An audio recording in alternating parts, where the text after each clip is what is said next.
네, 오늘은 유다서 1장 11절에 보시면 세 사람의 이름이 등장했죠.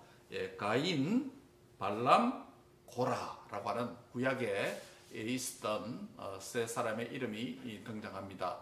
우리는 몇 주 전부터 유다서를 강의하면서 11절에 있는 구약에 멸망받은 잘못된 길을 가서 멸망받게 된 세 사람의 길이 어떤 길이었는지 살펴보고 이 길을 유다서에 기록해 놓아서 이 길을 걷는 자들에게는 화가 있다라고 말하면서 이 길을 걷는 자들은 유다서 공동체 안에 들어왔던 가만히 들어온 이단들이 바로 이러한 자들이다라고 그렇게 말씀을 했습니다.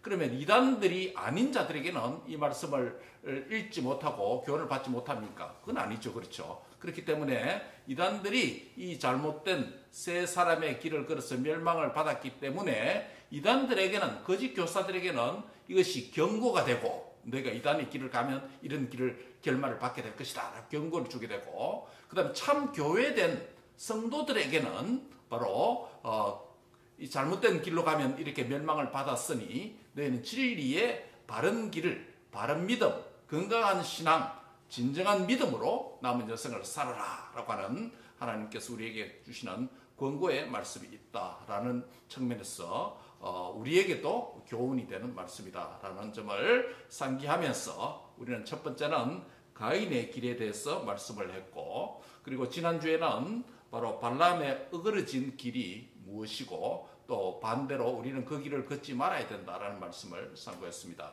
오늘 이제 세 번째 마지막으로 고라의 폐역의 길을 언급하고 있는데, 이 고라의 폐역의 길에 대해서 함께 상고하고 은혜를 받고자 합니다. 여러분, 고라는 누굽니까? 크게 질문합니다. 신약 사람입니까? 구약 사람입니까? 당연히 구약 사람이죠. 고라가 누구냐 하면 여러분께서 이미 고라라고 하는 이름을 많이 들어왔습니다. 혈통적으로 레위 지파입니다. 그렇죠? 레위의 지파의 후손 중에 한 사람이 고라라고 하는 사람이 있습니다. 고라는 어떤 사람이냐면 혈통적으로 레위에게는, 레위가 누굽니까 여러분? 예, 제사장인데 혈통적으로 레위 아버지가 누굽니까? 야곱, 이스라엘 아닙니까? 그렇죠? 이스라엘에게서 12아들이 태어납니다. 그렇죠? 그 가운데 하나들이 레위라고 하는 이름입니다. 그 레위의 또 아들이 있습니다. 레위의 아들은 세 아들이 있는데 게르손, 고핫, 머라리라고 하는 레위의 세 아들이 있습니다. 이 세 아들 중에 고핫이라고 하는 아들이 또 있습니다. 그렇죠? 고핫에게서 아들이 몇 명 태어났냐면 4명이 태어납니다. 아므람, 이스알, 헤브론, 우시엘, 이 네 아들이 또 태어납니다. 그 다음에 이 고핫의 아들 이스알, 네 아들 중에 이스할에게서 또 아들들이 태어났는데 그 중에 한 사람 이름이 누구냐면 바로 고라입니다. 그러면 고라는 레위와 어떤 관계가 있습니까? 무슨 할아버지? 정조 할아버지가 됩니다. 예. 그래서 고라는 레위의 정손자가 됩니다. 그리고 고핫의 손자가 됩니다. 그렇죠? 고핫의 손자입니다. 바로 고라의 할아버지는 고핫이십니다. 정조 할아버지는 레위고, 그 다음에 고라의 아버지는 이스할입니다. 그렇죠? 이렇게. 그러면 모세와 아론은 어느 지파입니까? 모세와 아론. 제사장 지파니까 그들도 레위 지파입니다. 그러면 모세와 아론 형제와 이 고라는 무슨 관계가 있을까요? 할아버지가 같습니다. 할아버지 같으면 어떻게 됩니까? 아버지가 같으면 형제고 할아버지 같으면 사촌입니다. 예, 정조 할아버지 같으면 육촌이 그렇게 됐죠. 예, 사촌입니다. 그래서 이 고라라고 하는 사람은 모세와 아론의 사촌 형제입니다. 예. 같이 레위 지파죠. 넓게는. 그렇죠. 예. 족보적으로 그렇습니다. 자, 그럼 역사적으로 이 고라라고 하는 사람은 어떤 사람이었는가라는 것을 생각해 보려고 합니다. 이 고라가 살았던 시절이 어느 시절이냐면 출애굽 광야 시절에 살았던 사람입니다. 예. 출애굽 광야 시절에. 애굽의 노예 생활을 400년간 마치고 하나님께서는 모세를 인도자로 세워서 이제 이스라엘 백성들을 애굽에서 종노로 하던 삶에서 내보내는 구원하는 그런 일을 하잖아요. 그래서 광야 여정에서 등장하는 살았던 인물이 바로 레위의 지파의 레위의 정손자였던 고라라는 인물이 그 시대에 살았습니다. 그런데 고라가 어떤 일을 했는지 우리가 살펴볼 필요가 있습니다. 고라는 출애굽 광야 여정에서 모세와 아론, 자기의 사촌 형제들이죠. 사촌 형제인 모세와 아론의 그 리더십에 불만을 품었습니다. 시기를 냈습니다. 그래서 모세와 아론을 대적하고 반역하는 행위를 하게 됩니다. 이 고라만 참여할 뿐만 아니라 르우벤 지파, 야곱의 아들 중에 하나 장남이 르우벤 아닙니까? 르우벤 지파의 다단, 아비람, 온 이 세 사람과 함께 모아서 반역을 일으키게 됩니다. 그 내용이 어디에 기록되었냐면 이 사건의 주된 내용이 어디에 있냐면 민수기 16장에 있습니다. 우리는 오늘 민수기 16장을 이제 살펴보려고 합니다. 레위의 정손자였던 고아스의 손자가 되고 이스라엘의 아들이 되는 이 고라는 르우벤 자손 다단과 또 아비람과 벨레스의 아들 온이 함께 당을 지어서 모세와 아론을 대적하게 됩니다. 왜냐하면 우리도 레위 지파다. 그런데 모세, 아론 너희들만 어떻게 하나님께 나아가고 우리는 뭐 잡다한 일을 하고 너희는 뭐 리더 일을 하고 우리는 이렇게 요즘 말로 하면 뭐 시다바리만 하느냐 뭐 이렇게 불만을 품은 겁니다. 그래서 여기에 동참하는 사람이 르우벤 자손의 몇 사람하고 이스라엘 전체 총회에 전체에 이름 있는 명성 있는 족장들, 지휘자들 250명이 함께 여기에 결탁을 해서 모세와 아론을 반역하게 됩니다. 그게 민수기 16장 2절에 있는 말씀입니다.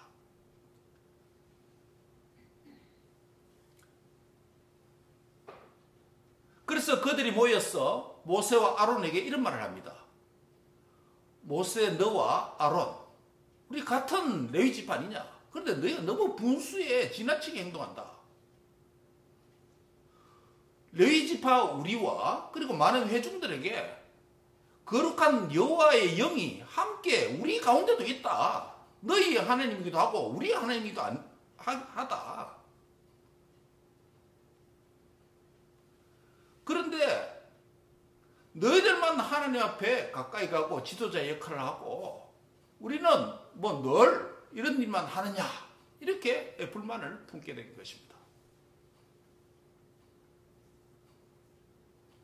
그래서 모세가 책망을 합니다. 9절 10절에 보면 여호와 하나님께서 성막에서 너희로 봉사하게 하고 회중 앞에 서서 그들을 대신 섬기는 중보자 역할을 하게 되는 이 일이 어떻게 작은 일이냐?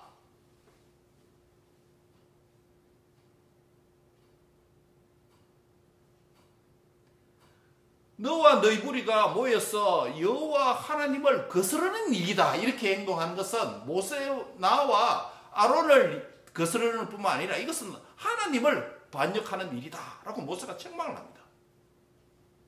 현재 너희가 맡은 일도 하나님 앞에서 귀중한 일이거든. 어떻게 더 지나치게 제사장의 직분을 구하느냐라고 그렇게 모세가 책망을 합니다.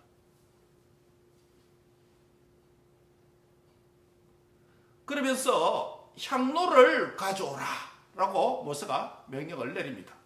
하나님 앞에 기도한 이후에 향로를 가져오라. 향로를 여러분 뭐 하는 것입니까?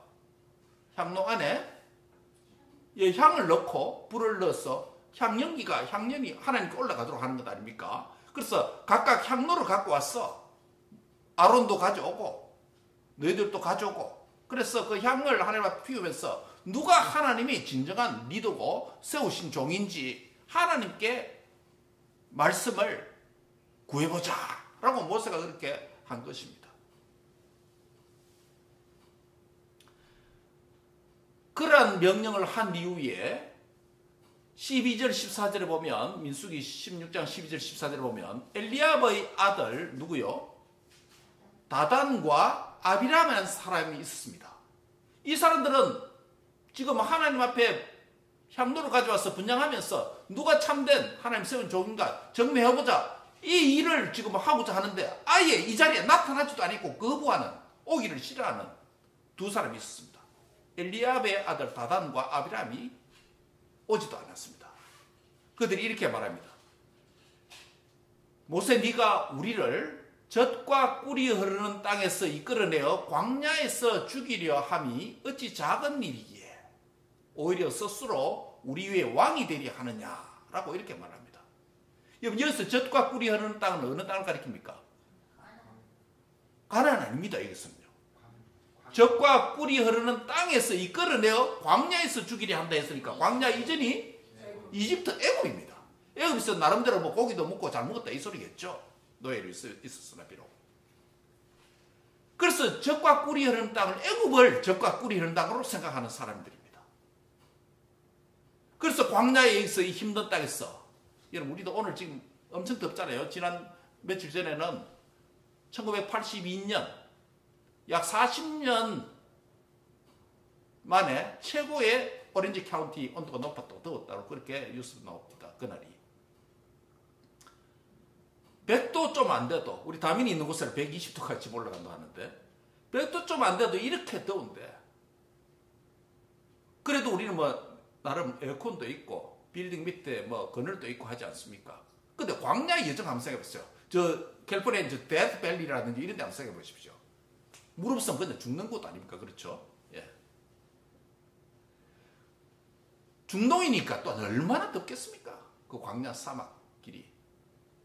그러니까 이런 말을 나올 법도 하죠. 그 편안한, 비록 노예로 있었지만은 젖과 꿀이 흐르는 땅에서 풍성한 양식을 먹고 마늘, 부추 입에 냄새를 만큼 먹고 고기도 먹고 과거를 추억하는 것이죠.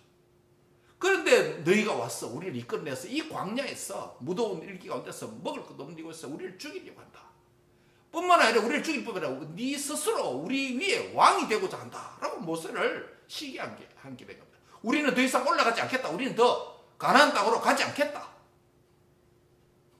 그렇게 말을 한 것입니다. 그래서 모세가 또 이야기를 합니다.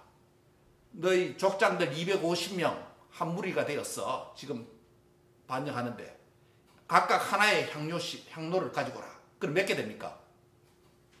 250명이 하나씩 들고 오면 250개죠. 뿐만 아니라 반역의 대표인 고라도 향로를 가져오고, 또 누구도 17절에 보면 아론도 향로를 하나 가져옵니다. 모세는 이제 그 지도자니까. 전부 다 이 레위 지파들과 족장들입니다. 향로를 가져와서 그 향을 담고 불을 넣어서 그 하나님 앞에 분향하면 그 연기가 하늘에 올라가겠죠. 그래서 하나님께서 누구에게 응답하는가? 마치 갈멜산에서 제물을 갖다 놓고 불이 떨어지는 곳에 하나님이 진정한 선지자들하고 엘리야에게 정리해 주셨던 것처럼 여기도 바로 하나님께서 그런 방식으로 정면해 주려고 하는 것입니다. 그래서 향로를 가져오고 250개, 그걸 플러스 2개죠. 누가 하나님께서 세우신 대제사장인가? 라고 지금 증명해 주겠다는 것입니다. 그래서 이제 향로를 다 가지고 불을 피웠습니다. 여호와 앞에서 그 향을 올리고 있습니다. 바로 그때 회막 문 앞에서 여호와의 영광이 임재했습니다. 그때 하나님께서 아론이 참된 대제사장으로서 하나님께 나가는 중보자이고 그 지위와 그 역할에 대해서 의심 없이 증명을 해 주신 것이죠. 그러면서 하나님은 진노하셨어. 이것은 모세와 아론을 반역했을 뿐만 아니라 곧 누구를 반역한 것이다. 모세와 아론을 세운 하나님 자신을 반역한 일이기 때문에 하나님께서 이제 심판을 행하시겠다라고 말합니다. 그 지도자들뿐만 아니라 백성들에게 이 반역하는 백성들 자체들을 진멸시키려고 하나님께서 그렇게 말씀하신 겁니다. 그래서 모세가 하나님 앞에 중보기도 합니다. 하나님, 우리가 애굽에서 왔는데 하나님 인도를 받았는데 여기서 우리를 다 죽이면, 백성들 다 죽이면 그 어떻게 하나님 공의가 합당하겠습니까? 뭐 이런 내용입니다. 그래서 하나님은 20절에서 26절에 보면 모세의 중보기도를 들으시고 다른 백성들과 250명이라고 하는 이 고라를 중심하는 250명과 뭐하라? 예, 분리하도록 합니다. 떠나서 분리하도록 분리시킵니다. 뭐 하려고요? 하나님은 이 반역자들에게만 심판을 하시려고 하는 것입니다. 다른 백성들 피해 안 보게 하려고. 모세가 그렇게 기도했기 때문에 하나님 그들을 주신 것입니다. 모세의 심판이 하나님으로부터 받아서 선포합니다. 31절 이하에 보면 모세가 심판을 선언하니까 어떻게 이 말이 마치자마자 무슨 일이 일어납니까? 그들이 섰던 땅바닥이 갈라져 지진이 일어난 겁니다. 지진이 일어납니다. 땅이 쩍 벌어지니까 성경은 땅이 입을 벌렸다라는 표현을 씁니다. 그래서 그들과 그들의 집과 고라 자손에게, 고라에게 속한 모든 사람과 그 재물들을 그 땅이 어떻게 해요? 땅이 다시 열렸던 땅이 닫혀서 삼켜버렸다는 것입니다. 그들의 생명과 그들의 재물들이 다 산채로 무덤으로 땅속으로 소울로 빠져버렸다. 그래서 회중 가운데서 멸망당했다 라고 30절까지 그렇게 말씀을 하고 있습니다. 그리고 고라와 그 가족들과 그 첩과 자녀들, 아내와 자녀들은 다 아들 빼고 죽고 250명에 대해서는 어떤 심판을 내렸습니까? 예, 불로 하나님께서 향로를 들고 있었던 250명의 족장들에게는 불로 그들을 태워 죽여버렸습니다. 그래서 그 불로 태워 죽으니까 그 250명의 향로를 뭐 합니까? 노스로 만들었으니까 그것을 다 모아서 철판 녹여서 망치를 해서 제단을 사는 철판을 만들었습니다. 왜요? 교훈을 주기 위해서. 두 가지입니다. 하나는 아론 자손이 아닌 다른 사람은 여호와 앞에 말할 수 없다. 예, 분양하지 못한다. 40절에 보면.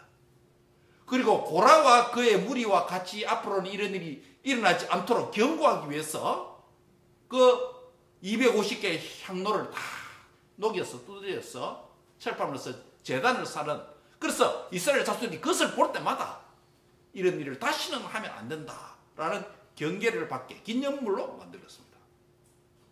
이게 민수기 몇 장요?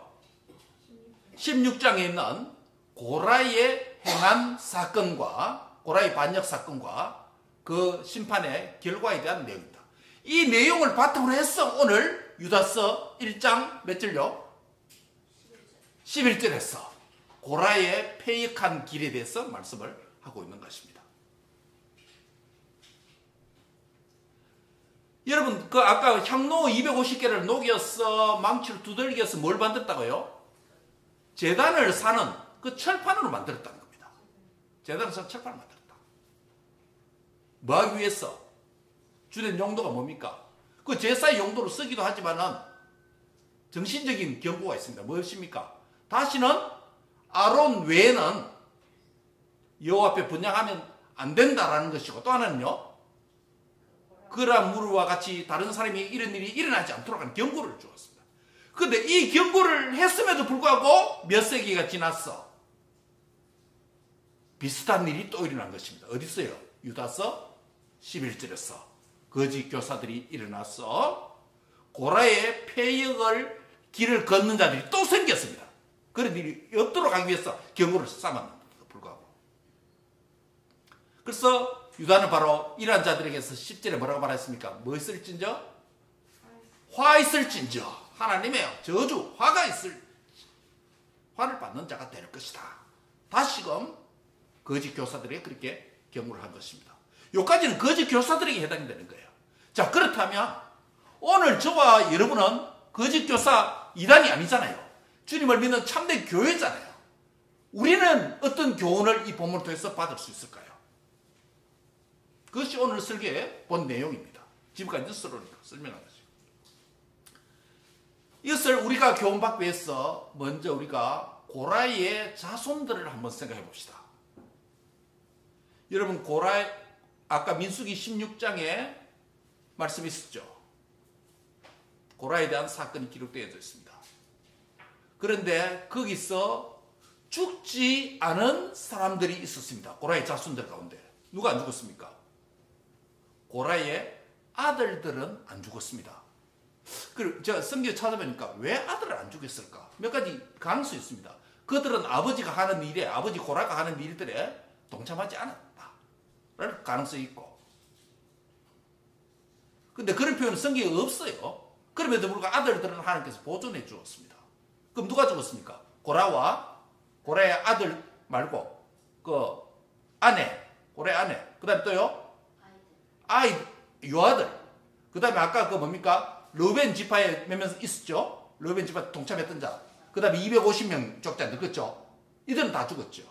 그런데 고라의 아들들은 하나님께서 남기셨다라고 본문에 기록하고 있습니다. 고라의 아들이 남았으니까 고라의 후손들은 살아갈 수가 있겠죠. 그렇죠? 대표적으로 우리가 시편 가운데 보면 시편 저자들 가운데 누구가 나타납니까? 고라의 자손의 시라고 하는 고라의 자손의 시가 있습니다. 시편 82편부터 88편, 또 87편, 88편 이렇게 12개의 시가 고라 자손의 시입니다. 아삽의 시도 있죠. 여러분, 그 시편 저자. 여러분, 자기 아버지가 모세와 아론을 대적하고 반역하고 하나님을 반역하다가 대충 죽은 게 아니고 지진이 일어나서 땅이 쭉 벌렸어. 그 생명과 그 재물까지, 그 집까지 다 덮어 죽었는데 그 자녀들이 살아갈 때 얼마나 유대 공동체 사회에서 눈총을 받으면서 살아가지 않겠습니까? 우리 아버지가, 너가 아버지가 그런 일을 했다는 거예요. 요즘 말로 뭡니까? 옛날 우리 뭡니까? 연구제 있을 때 간첩 또 뭐 민주당 활동 뭐 이런 거 했는 사람들은 살기가 힘들잖아요. 살기 힘들잖아요. 연구제라 그러죠. 예, 연좌제. 부모의 죄가 그 자녀들까지 넘겨지는 거. 그렇죠? 그게 뭐 우리 몇십 년 전만 해도 연좌제 그런 게 있었잖아요. 그런데 이거는 사람에 대한 범죄가 아니고 하나님을 반역했는, 아버지가 하나님을 반역한 고라라는 아버지를 갖고 있는 그 자녀들이 어떻게 유대사회에서 제사장 지파에서 레위 지파로서 그 일들을 하기에 얼마나 힘들겠습니까? 한 예를 들면 민수기 27장에 보면 요셉의 아들 므낫세 종족들 가운데 슬로보아스의 딸들이 등장합니다. 아버지가 광야에서 죽었습니다. 그런데 아들이 없으니까 그 재산을 넘겨줘야 될 거 아니에요. 기업을 넘겨줘야 될 거 아니에요. 땅을 넘겨줘야 될 거 아니에요. 딸들이기 때문에 당시에 받지 못했습니다. 그래서 하나님 앞에 이들이 모세에게 와서 간구합니다. 요셉의 아들 므낫세 종족 가운데 슬로보아스의 딸들이 왔어. 우리 아버지는 광야 여정에서 죽고 우리만 남았는데 우리에게는 왜 재산을 넘겨주지 않으면 우리 어떻게 살아갑니까? 모세가 이 청원을 들은 거예요. 그 모세가 하나님 앞에 기도하니까 응답을 주십니다. 비록 아들이 아니고 대가 끊기는 딸들이더라도 그들에게 기업을, 땅을 넘겨줄 수 있다라고 하나님께서 그렇게 응답을 주셔서 그 응답을 합니다. 그러면서 그 청원할 때 슬로바스의 딸들이 어떻게 청원했냐면 이렇게 합니다. 우리 아버지가 광야에서 비록 죽었지만은 여호와를 거슬러서 당시에 모여서 반역을 했던 누구와 같지 아니하고? 예, 바로 그겁니다. 고라의 무리에 들어가서 그 일을 하지 않았습니다 라고 지금 말하는 거예요. 이 사실을 볼 때 고라의 반역에 참여하지 않은 것은 얼마나 다행스럽고 감사하고 영광스러운 일이었는가, 매우 다행스러운 일로 당시 이해한 것입니다. 무슨 말씀인지 아시겠죠? 예. 고라의 반역에 참여한 자들은 그 사회에 살기가 힘들다, 편하다? 힘들었다는 것이에요. 그래서 우리 아버지가, 솔로몬의 딸들이 이렇게 말합니다. 우리 아버지가 광야에서 비록 죽었을지라도, 인간의 보편적인 죄 때문에 죽음이 왔을지라도, 그 고라 자손이 고라처럼 그 무리에 참여해서 하나님을 반역하고 모세와 지도자 아론을 반역하지는 않았습니다. 참 다행입니다. 지금 그렇게 이야기하는 거예요. 그런 사회적 편견도 아니죠. 사회적 평가와 분위기 속에서 고라의 아들들과 그 다음에 고라의 손자들이 앞으로 살아가기가 얼마나 힘들겠습니까?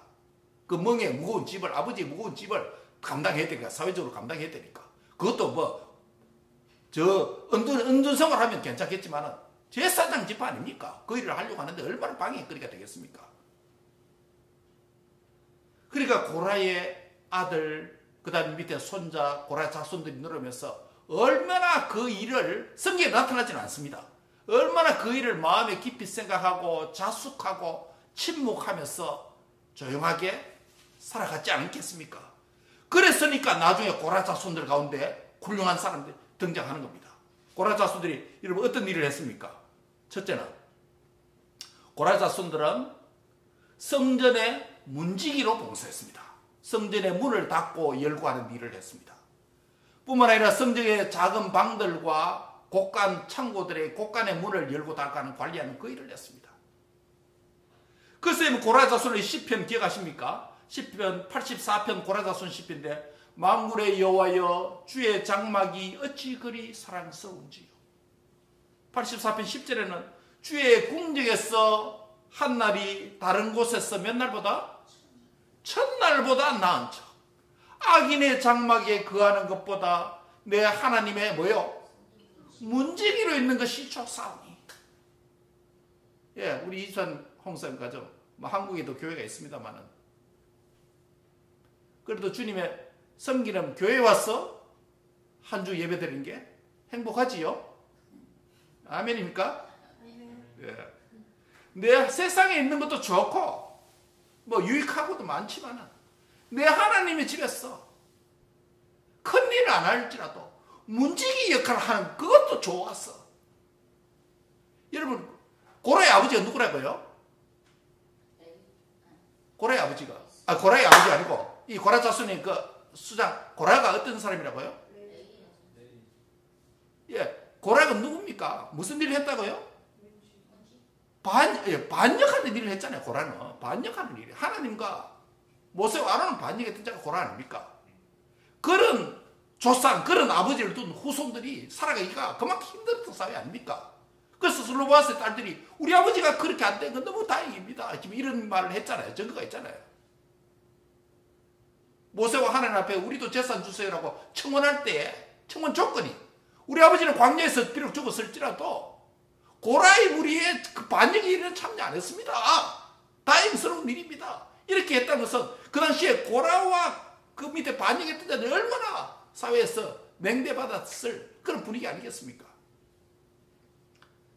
그럼에도 불구하고 고라의 후손들이 하나님의 성전의 문지기로서 봉사하면서 그 일이 얼마나 귀중한 일이었는지. 우리 아버지는 비록 반역하는 일을 했지만 우리가 멸망되지 않았고 다른 사람 죽었는데 아들들 살려두었으니까 하나님께서 그 멸망 가운데 우리를 살려주었어. 성전의 문지기 봉사는 일, 영광스러운 일도 우리가 하게 해주셨으니 얼마나 감사하게 생각한 것이에요.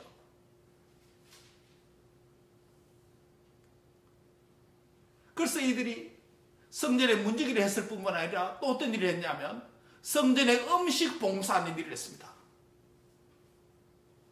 하나님의 성전에 바치는 냄비에 이 떡을 찌짐을 만드는, 냄비 지지는 사람으로 사용되기도 하고, 하는 일이 또 있습니다. 시편 뭐예요? 예, 시편을 저수를 하고 찬송하는 직무를 합니다. 찬송하는 직무를 합니다. 고라자손이요. 12개의 시편이 고라자손의 시예요. 그리고 역사서에 보면 이들은 찬송하는 일을 다윗의 시대 때 고라자손이 찬송하는 찬양대의 역할을 했다는 것이에요. 얼마나 여러분 고라하고 그 위에 반역자는 뭡니까? 하나님께서 맡겨주신 일을 작게 여기고 우리도 아론처럼 지도자 되게 해주세요. 욕심을 냈던 자들인데 하나님이 그 멸망 가운데서 살림을 받은 고라의 후예들은 성전에 문지기로 있는 거 그거 좋아하고 여러분 고라 자손의 시가 몇 편부터 시작되죠? 42편 제2권이잖아요. 그렇죠? 42편의 시 1절이 뭐합니까? 하나님이여 사슴이 시냇물을 찾기에 갈급함같이 내 영혼이 주를 찾기에 갈급하나이다. 우리 아버지는 반역하다 죽었을지라도 우리 할아버지는 반역하다 죽었을지라도 우리는 정말 하나님을 갈급하는 이런 마음으로 살아가고 있습니다. 사회적으로 공동체 안에서 우리가 맹대받고 혹버림을 받을지 모를지라도 사회적 인식은 좋지 않을지라도 우리가 하나님을 갈급하면서 앞으로는 살겠습니다. 주의 장막이 얼마나 아름다운 곳입니까? 여기에 문지기로 봉사하는 건 너무 좋습니다. 행복합니다. 이렇게 지금 고백하면서 살아가는 거예요. 말씀을 정리합니다. 고라의 멸망 반역 사건을 통해서 멸망을 받은 사건을 통해서 향로를 녹여서 제단을 쌓는 철판을 만들어서 후예의 경고를 주었는데 몇 세기 지나서 유다 공동체에 신약이 들어와서 거짓 교사들이 일어났는데 이들이 고라의 폐역한 길을 걸었다라고 말씀합니다. 오늘 우리에게는 어떤 교훈이 있다고 했습니까? 우리는 고라 자손이 아버지는 과거는 비록 아름답지 못하게 하나님을 반역하는 죄를 따라서 심판받아 죽었을지라도 그 멸망 가운데서 우리를 살려주어서 하나님을 문지기로 봉사하고 음식을 봉사하고 찌짐을 만드는 냄비 찌지는 일을 하게 되고 시편을 저술하고 찬송하는 이 일, 예배자의 일을 계속하게 해주신 하나님의 은혜를 생각해서 고라의 자손들이 하나님 앞에 그런 삶을 살았던 것을 우리가 기억할 때에 저와 여러분의 과거는 어떠합니까? 우리도 우리 아버지, 우리의 선조들 하나님을 알지 못하고 하나님을 믿지 아니하고 하나님을 반역하며 우상을 숭배하고 살아갔던 죄인들입니다. 그러나 우리 인생의 어느 한 시점에 우리 주 예수 그리스도께서 복음을 통해서 예수님을 믿게 하여 주셔서 허물과 죄로부터 멸망당했던 그 장소, 그 시간에서 우리를 건져주셔서 우리 조상들과 함께 멸망되지 아니하고 하나님의 구원의 백성, 하나님의 섬기는 예배자의 자리에 앉게 해주신 것 하나님께 감사합니다. 그래서 허물과 죄로 죽은 자리에서 용서의 은혜를 받았어 하나님을 섬기는 자로 이 땅에 남겨두신 것, 새 언약의 일꾼으로 충성되게 살라라고 기회를 주신 것 하나님께 감사하는 저와 여러분 될 수 있기를 바랍니다. 그래서 로마서 11장 30절에 보면 이렇게 말합니다. 너희가 전에는 뭐하던 자다? 하나님께 순종하지 아니하던 자들이, 즉 고라처럼 반역하던 자들이 이제는 긍휼을 입었느니라 라고 말씀합니다. 저와 여러분도 전에는 하나님을 반역하는 자, 불신하는 자였지만 이제는 은혜로 긍휼을 입었어 하나님께 순종하는 자가 된 것 할렐루야 하나님께 찬양합니다. 에베소 2장 3절에 보면 비슷한 말씀합니다. 전에는 또 나옵니다. 과거에는 우리가 다 그 가운데서 육체의 욕심을 따라서 지내며 육체와 마음에 원하는 것을 하여서 다른 사람들과 같이 본질상 무슨 자녀였다? 하나님의 진노의 자녀였다 고라처럼 그 250명의 족장들처럼 본질상 우리는 육체의 욕심을 따라서 죄를 지으면서 하나님의 본질상 진노의 자녀였다. 언제요? 전에는, 예수님 모를 때는. 전에는 말씀이 하나 더 있습니다. 에베소서 5장 8절입니다. 너희가 전에는, 따라합니다. 너희가 전에는 어둠이더니 이제는 주 안에서 빛이라. 다 같이 빛의 자녀들처럼 행하라. 예, 전에는 우리가 어둠이었습니다. 마귀에게 속했습니다. 그러나 이제는 진노의 자리에서 벗어났어. 하나님의 은혜로 용서받았기 때문에 이제는 빛이 되었습니다. 할렐루야. 빛이 되었기 때문에 이제는 어떻게 살아라? 주 안에서 빛이라. 빛의 자녀들처럼 행하라. 말씀을 뵙습니다. 전에는, 과거에는 고라 자손 조상인 고라처럼 하나님을 대적하고 반역하는 우리의 허물과 죄로 죽었던 우리였지만 하나님께서 우리를 남겨주셨어.